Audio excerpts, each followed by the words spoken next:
Welcome to Winning at Work, the podcast for foodies, founders, and food and beverage professionals. You know, if you wanted to discover a new brand, a new food or beverage to try, there are literally thousands of companies out there. It is very difficult to do that. That's why we curate the different, the better, and the special brands here each and every week, so you don't have to do the heavy lifting. If you're a founder and you're looking to connect with other like-minded executives, we make that very easy. And if you just work in the food and beverage industry and you're looking for fresh inspiration, we have that here in spades. This episode is sponsored by Temple.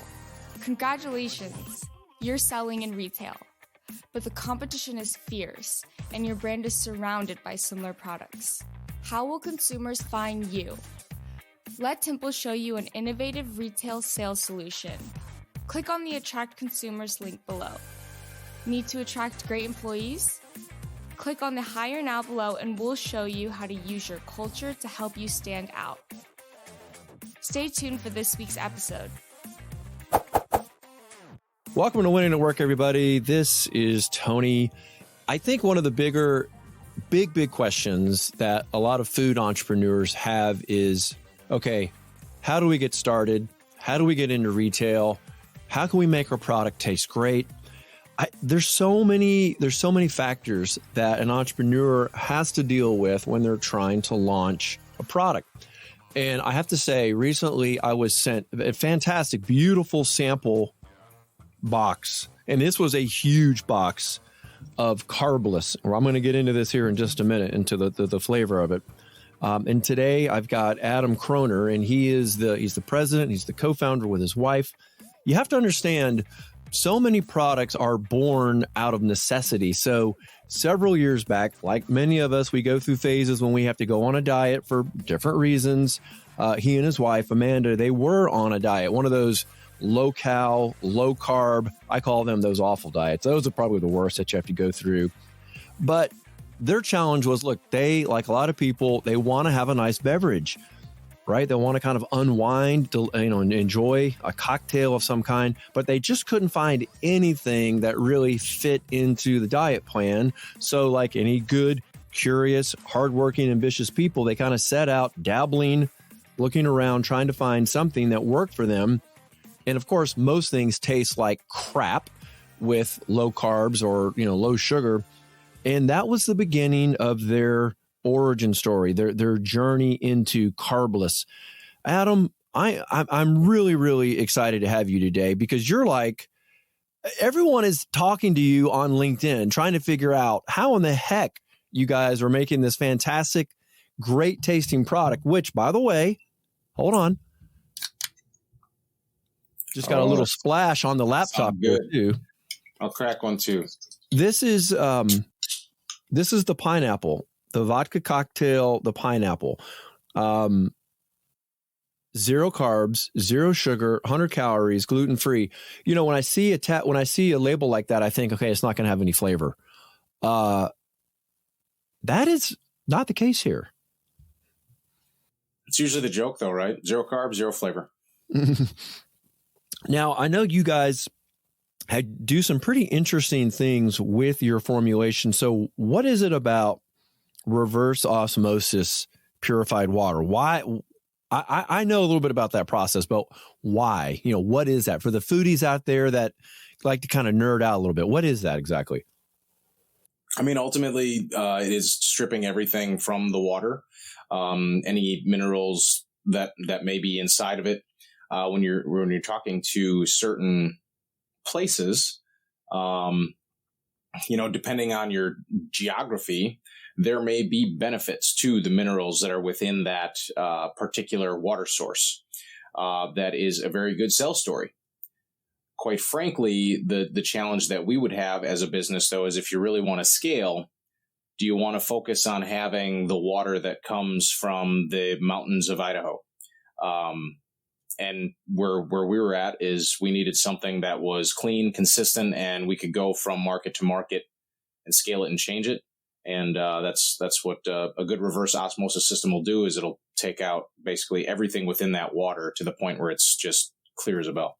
Oh, I see. So that's one of those strategies that it just that's one less variable you have to worry about. You know, you got a nice clean product.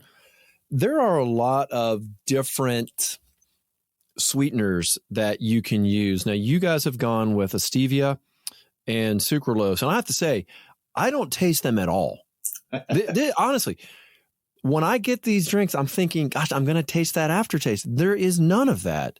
You've tapped into something. And what's interesting, you're not even coming out of the beverage background. I mean, you don't have beverage. You're an operations guy. You were, head of manufacturing. You were plant manager. You're the, lean Six Sigma guy. Let's squeeze every ounce of productivity out of our plant. So did you realize you had this kind of magical chef quality there? Or maybe your wife gets a little more credit here. I will give my wife full credit on like everything on this can. She's the name, the can. My daughter actually designed the font, but I was the original mixer. It's interesting. The one thing that I find when I talk to new entrepreneurs now is they all think, just as we did, oh my God, I have this gap in the market and it's the best thing in the world. And we believed it to the core of us, right? And so thank you for saying that, right? But how many people have been out there just like me, probably tens to hundreds of thousands, that thought they had this secret sauce and quite frankly end up putting it on the market and the consumer doesn't agree or the product isn't executed well. So it is, appreciate the notion. I think that's one of the biggest compliments we get is I don't taste anything. It's just a smooth, great tasting drink. Right. And it's, for us, it makes it a heck of a lot easier to sell. I'll tell you that. I hear this a lot. I don't want to drink my calories. Now, I personally don't mind that because I want something that tastes good. I don't want to have that weird chemically taste at the end. So if I have to take a few more calories for it to taste good, I'm okay with that. But that's what's kind of cool about this. And now you've got, are they all 5% ABV, roughly 5%? Yeah, if you're looking at the side of the can, I'd say that's going to be all of the very consistent items. So all 5% ABV, zero carbs, zero sugar, 100 calories, gluten-free. That will be the Carbliss mantra for the foreseeable future for any big line extensions. So, yeah, but it tastes good. I like the lower. I mean, is that considered lower alcohol? That seems lower to me. For a canned drink, it seems to be kind of regular. Like we are considered in most markets, we're considered a low ABV alcohol. Mm-hmm. To your point, though, Tony, it's what are you comparing it to? If you are comparing it to a beer, well, a Busch Light, Miller Lite, those are, I believe, 4.2% ABV. So it's almost 1 point higher. If you're looking at it as, your straight up vodka bottle, that's 40% ABV. Yeah, it's pretty low compared to that. All right. You would have to pound quite a few of these. When you're talking to consumers, how do you describe this? What's the feedback? Maybe if you were doing a tasting? Yep. Here's the funny part is I have probably personally sampled about 15,000 people at this point, maybe closer to 20,000, have done a ton of distributor meetings, and I give the same description every single time. And what I wonder is if you weren't looking at the can, how much would that description change in your mind? Because exactly what we said earlier, everybody's looking at zero carbs, means zero flavor. It's a tall, white, skinny can. I know exactly what's in there. But now to answer your question, Tony, the way that I describe the product is it is a cocktail in a can. So would you drink a vodka cranberry? Would you drink a vodka lemonade? Would you drink a margarita?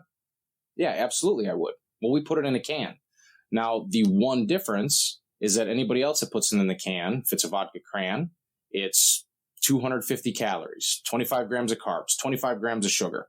If you put a margarita in a can, it's going to be 350 calories, 40 grams of carbs, 40 grams of sugar. The only difference with our product is that it is zero carbs, zero sugar, 100 calories. But as soon as I bring up the zero carbs, zero sugar, we are almost mentally trained to think, well, it's no longer a margarita. It's not going to taste like a margarita. But as you've experienced, Tony, it does. Well, and everyone I've shared these with, they've all said the same thing. So you're 20,000 and 10. okay, in terms of sampling, because everyone in my family, my daughter, who is of drinking age, she enjoyed them quite a bit. So it was kind of funny. I was on your website, or maybe it was LinkedIn. I'm not sure, because you do a lot of stuff on LinkedIn too. It says, Carbliss, please don't assume we are tasteless simply because we are carbless. We are maltless and flawless and not flavorless. That's kind of bold. You're flawless. I kind of like it. I kind of like the attitude, a little cheeky. Working on trademarking that too. That's cheeky. I like it. I like it. Well, you're a very focused guy. I've seen that in you the few times that we've talked. I definitely get that. You had something on LinkedIn recently that really stood out to me. And I want to talk a little bit now about what a lot of the founders are struggling with or dealing with, in their daily journey, right? Is getting to market, refining their go-to market strategy. You not coming from the beverage world, I think that does give you an advantage in a way, because you don't lock yourself into this is how it must be done. You wrote something on LinkedIn recently talking about focus and the power of focus. And I'm not going to go through them all. I can detail, but you mentioned clarity and differentiation, expertise and mastery, consistency and trust, resource optimization, brand association and recognition. You seem to have this kind of unique sales and marketing philosophy. Would you say this comes from your Dale Carnegie training? Dale Carnegie is definitely a part of all that. I would say the focus is a mixture of two things. One, there's a book called The Power of One that just talks about focus. And I'd say then I was trying to line item some of the subsets. And then my wife, because the way I like to describe our relationship is I am a kite floating around in the wind, and my wife is the rock that tends to hold me down. She lets me float, go back and forth a little bit, but ultimately doesn't let me fly away. And when you take that post and if you were to granulize it as, an entrepreneur, when I look at our product lineup, we had these flavors, right? And we were very intentional about what we did and when we did it. We launched our margarita last year. Will the Carbliss consumer view us as a cocktail? Now, originally I made a vodka lemonade, vodka cranberry. I saw that as a cocktail, but it's accepting the reality that the consumer sees me as a color and a flavor. It's the red one, cranberry. It's a purple, black raspberry. So from a differentiation perspective, let's now differentiate and become a cocktail. And that's when we now recently launched the cocktail pack. The focus thing, I will say, goes back to, I really believe, one of the many reasons why we're successful. Entrepreneurs in my shoes, and I talk to them very often, we are burdened with the desire to just go big or go home, right? Well, where do you live again? East Coast, I'm in right? North Carolina right now, temporarily. Okay. So I would tell you that North Carolina, South Carolina, Georgia, Florida, I probably get around in a year's time anywhere from 2,000 to 3,000 messages that say, Adam, you should sell in North Carolina. It's going to sell great. You should sell in South Carolina. It's going to sell great. I can get you in all the chains. It's, super simple return on investment. Adam, Carbliss is great, but I don't want to drink booze all the time. Can you please make an NA version? I know people would buy the crap out of it. Oh, you have a really smooth vodka. Why don't you have your own vodka? Those are all really great questions. And those are all things that as an entrepreneur, I would love to do. Realistically, though, I know that we sell to 6% of the U.S. population. And in the last 4 weeks, syndicated data will show you that we are the number 11 selling ready-to-drink cocktail in the entire nation on dollars, selling to only 6%. But it's because we're focused. And when we look at our rate of sale, we're to the point now where we're in some of these markets and we're selling into D accounts, right? Just from a volume perspective. You would assume your rate of sale. D account. So it's just basically based on volume. So let's say as a distributor, your A account does 1,000 cases a year. And then your B accounts do like 700 cases. Your C accounts maybe do 500 cases. Your D accounts do 100 cases. total as a portfolio for a distributor, right? So your total wines typically are an A account in every single market that you would go into. Right. And so because we continue to saturate the distribution, we're getting to these D accounts and our rate of sale has not decreased, even in Wisconsin where we've been for 4 years. And that's part of because we're not fully, we'll call it saturated or matured within the market. But now when you think about that, if we're number 11 at 6% of the population, where should my focus be? My focus should be on the core that's working really, really well. And I'm fairly consistent. At some point, there'll probably be some type of like a case study written about how we did this with so little. And that's why I talk about focus, because everybody, they want to grab another state because it pads their P&L. They might have only sold 100 cases and, oh, I'm in this many states. Well, did you ever sell one good? Because if you didn't, why are you going to the next one? It's only for that, honestly, the entrepreneurial like adrenaline rush of I got another state, I got another store, if you take yourself out of it and you do what's best for the brand, I think most people would probably do about 10% of what they're doing right now. Well, it sounds like you have maybe a different metric, maybe a different way of measuring success. You're not just trying to open doors. I look at economic impact. Okay, so when you look at economic impact, you can look at that from the distributor, the off-premise, the on-premise being bars, restaurants. How much money am I making them? Because if I can be really good at economic impact, we kind of tie ourselves into the community, right? You can't do that if you just sell them a case. If they don't sell that case to a consumer, you've done nothing. You've opened a door, pat on the back, Mr. Entrepreneur or Mrs. Entrepreneur, but you haven't done anything for the economy, only yourself. So if you really focus on what am I going to do the best for all of my partners, because they're the avenue of how we sell the product, then you have to focus on one spot. And I'll be completely honest, that hyper focus makes it a lot easier when you start to expand, because you've got the data set to start talking about it. And you've also at that point gotten the people who maybe came to a certain area and they went next door and now they can't get it, where they're clamoring and it's becoming a word of mouth of, oh my gosh, I can't get Carbliss here. I'm sure you've heard of Spotted Cow in Wisconsin. They're only in Wisconsin and we don't intend to do that, but we very much get that kind of, I would say, push.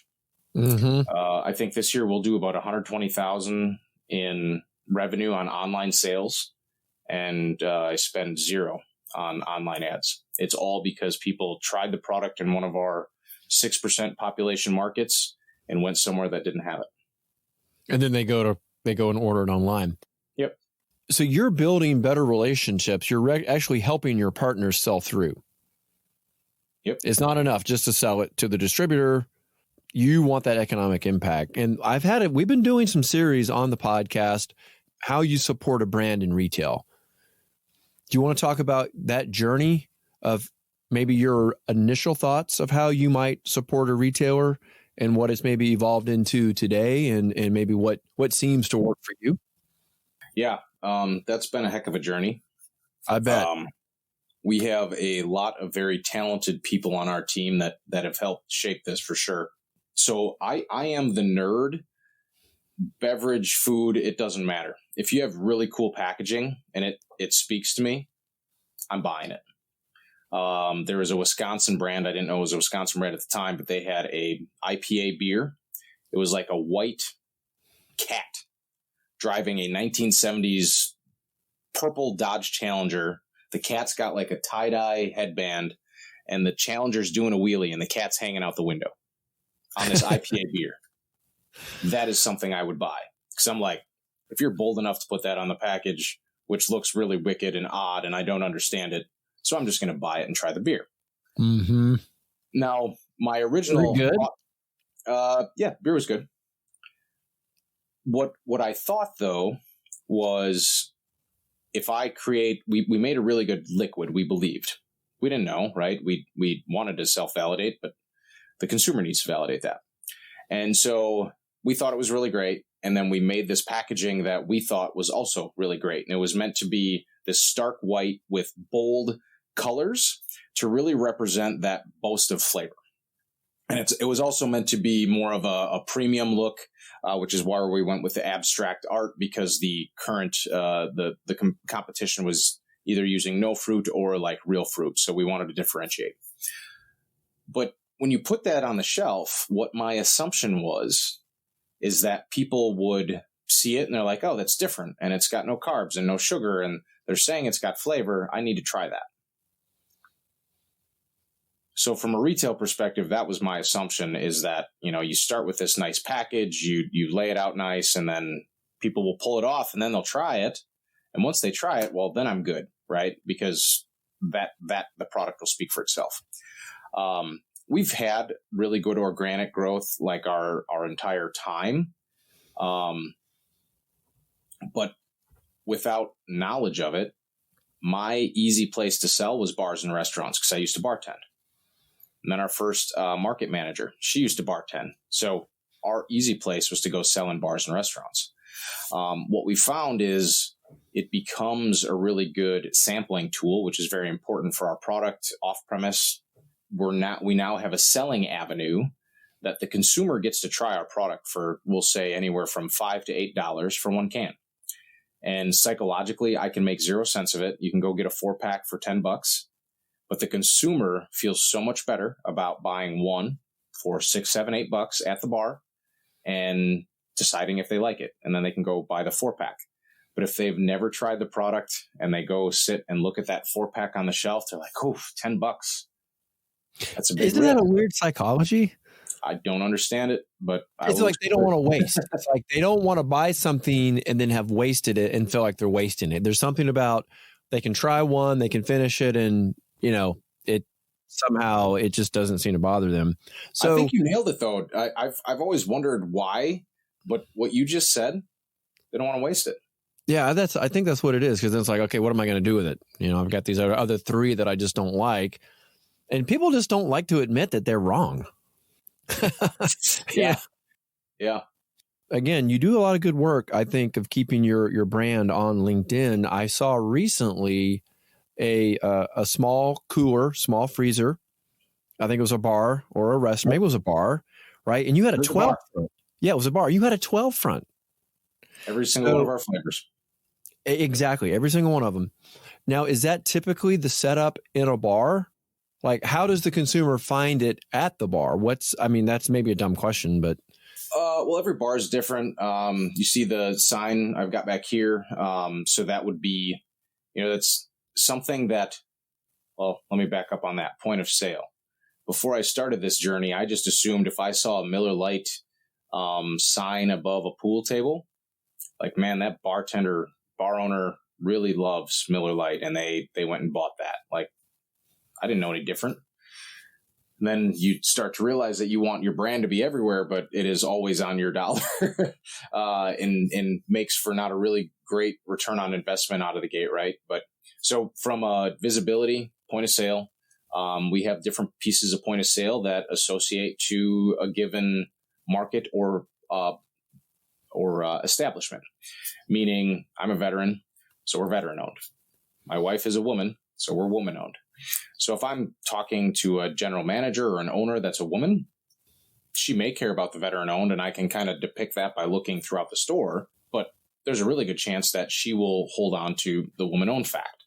So we can use that in conversation, but we can also put it on our point of sale. If you're at a VFW, do you think they care about veteran owned? Yep. So I think it helps the brand. We don't ever want to use it I don't want it to be the reason. But quite frankly, if the liquid sucks and it's veteran owned, you don't care. You're not going to buy it again. Just because you might try it once. Right. It goes back to it's got to taste good. Yep. Got it. So you have to focus on what the right appropriate POS is for the channel, for wherever you're at, depending on the ownership or whatever that looks like at that bar. And the challenge comes into everybody has different standards. So the things that I'm usually looking at, and I know our team is too, when we go into, so we'll say this place that I put that picture up of. There's some places that they don't have a glass door. So you as the consumer, you have to put yourself back in the consumer's shoes. How are they deciding what they drink? Do they have a menu? What other signs are around? Do they have different like neon boards that they're swapping stuff out? How do I, as a consumer who's walking in here, and let's assume I've, never heard of Carbliss or any other product, like how do I know what's available? And so the ones that have the open cooler doors, obviously that works a heck of a lot better for any brand that's inside of there. But then there's some establishments that are like, oh, Adam, my doors, they're brown, they're black, there's no clear, and I don't allow any brand to hang anything up. So what do you do when you don't have that kind of visibility? What's the strategy at that point? So think about an Italian restaurant, just to kind of frame this up, right? Or even a franchised restaurant. They want a Buffalo Wild Wings or a Olive Garden, and I'm making up names here. But if I'm picturing an Olive Garden or a Buffalo Wild Wings, I'm not picturing any brand. I'm picturing their, 90% very consistent structure and setup so that when the consumer goes in there, they feel comfortable.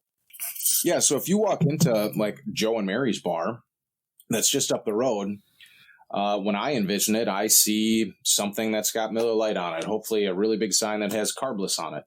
I'm probably seeing Bud and Busch and Michelob, Jägermeister, Tito's. And so those, we have a lot of things readily available. But those Italian restaurants, those franchise ones, it just ends up being trying to get creative without breaking the bank. So it's tougher. I mean, obviously it's tougher. You got to play with their rules. Maybe you can just put something kind of fun on the menu. Yeah. And that's sometimes it's the menu and they only want to redo that a year. So we can try to do an insert. And we've even done a few times where there's like no option. Well, let's let our team come in and train your staff because they're the best salespeople out there. So if we can go in and train your staff and they start recommending it, then the work is starting to be done anyway. Yeah. So there you go. So you just, again, that kind of goes back to the sampling. Let the staff sample it. I touched on this earlier that you not coming out of the beverage world, you might perceive or go after the beverage market differently. Would you agree with that? Like you didn't necessarily follow the traditional, or maybe I'm just off on that. No.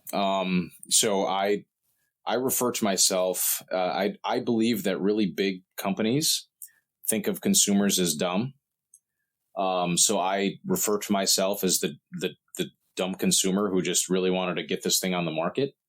But my biggest fear when I look 5, 10, 15 years out is, will Carbliss ever be able to innovate like we have this time? Because at this point, I use data to make my decisions. So to answer your question, no, I don't think I would have attacked it any bit the way that we have if I knew what I was doing. But it seems to have worked. Did you try to bootstrap this? Yeah. When you started? You did? Yep.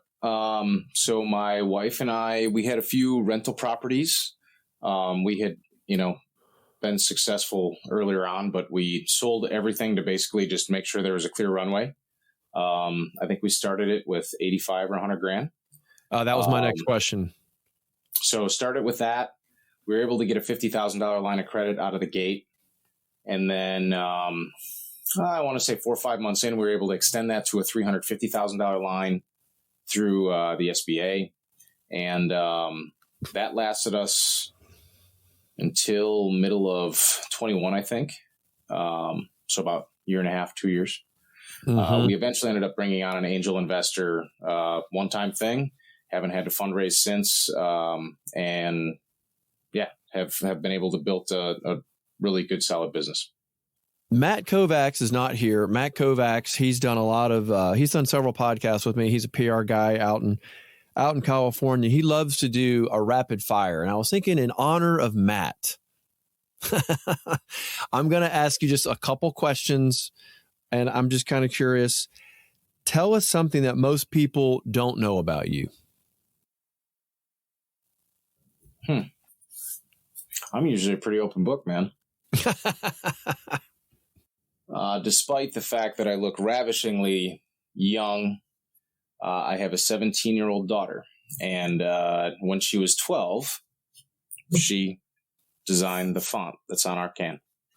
You do look astonishingly young, sharp, whippersnap. Yeah, I would have guessed 17. Okay. So there you go. That's one. Okay.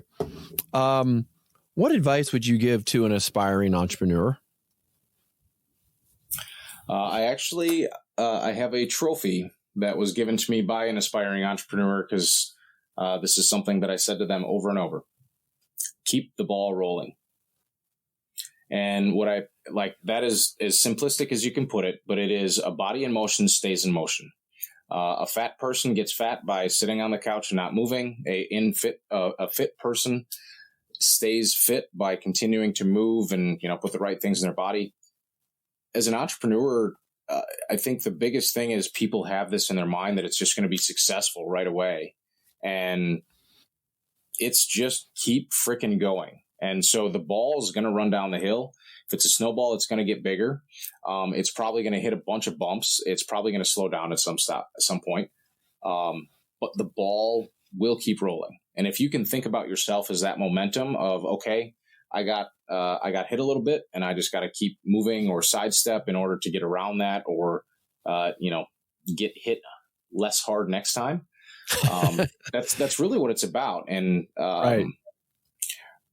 But I think the ones that'll really make it work are listening to the feedback within the market in order to really accomplish it. Because in the same sense, you can keep working and not get anywhere if you're not listening to the market. Yeah. Yeah. Oh, if you can get that feedback, that's fantastic. Now, I know you touched on a book earlier, so this you can come up with a different one if there has been one, and this doesn't have to be a business book. I'm just curious. The last absolutely great book you read? Going back to The Power of One, I don't read many books. I read about 3 or 4 books over and over and over.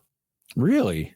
I know some people are like into YouTube, like they'll just go and digest, stories that way. So I know there's people out there that do that.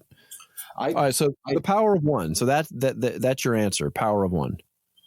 No, it wouldn't be. I still revert back to Dale Carnegie's How to Win Friends and Influence People. Every single time. That book changed my life. I don't like to read. I'm really great at Audible. So I've probably listened to that book 30, 35 times in the last 10, 15 years. I need to dust that one off because I did have it. I remember reading it a couple times, but I can't say 35. So what stands out? Okay. So if you had to if you were my what was that for Cliff Notes? What was the name of that? Spark Notes? Yeah. Give us the 30,000 foot view. You and I have 2 totally different life experiences. Do you want to be treated the same way I do? No. You're No. right. I mean, in other words, it's too assumptive. Yep. The platinum rule is do unto others as they want done unto them. That's it. And so to really summarize it, it's taking yourself out of it and getting to know and understand that person sitting across the table or next to you so much to the point that you're doing things for them that they desire, not because it's what you think is best for you or what you would desire, but it's because what's best for them and what they desire. If you can really get into what they want, give them what they want, you'll be far more successful than the spray and pray. Yeah. So for those people who want to go out and give this a try, maybe they're not in your market, and you're kind of central right now, right? I don't know how many states you're in. What, 5, 6 states, kind of central? We're registered. We're registered in 10 states, very central U.S. We're geographically sold in about 6, just meaning that we're not fully distributed in each one of those states. But you can go on drinkcarbliss.com and click buy now, and then it drops down and says drinks. There is 36 or 37 different states that allow you to have liquor shipped to your door. So if you're in one of those states, we're happy to ship it to you. Give it a try. It is, like I said, it was, everyone loved it. They really did. And I think that's what always kept standing out to people. Only 100 carbs. So 100 calories. Carbliss, not... Wait, what did I say? You said only 100 carbs, but It's only 100 carbs. It's bound to taste good. 0 carbs, 100 calories. Yeah, check it out. Carbliss. Adam, fantastic talking to you again, my friend. Much success to you and your wife and your journey and your team. And we will, we'll do, I think there's more questions. We never got into the conversation about culture. I think what we'll do is we'll have you back on for a live stream, and we'll do more on culture and how you team build, because I know you're doing some interesting things with your team. So stand by. We'll do that in probably 4 to 6 weeks, schedules permitting. Sounds good. Appreciate you having me on.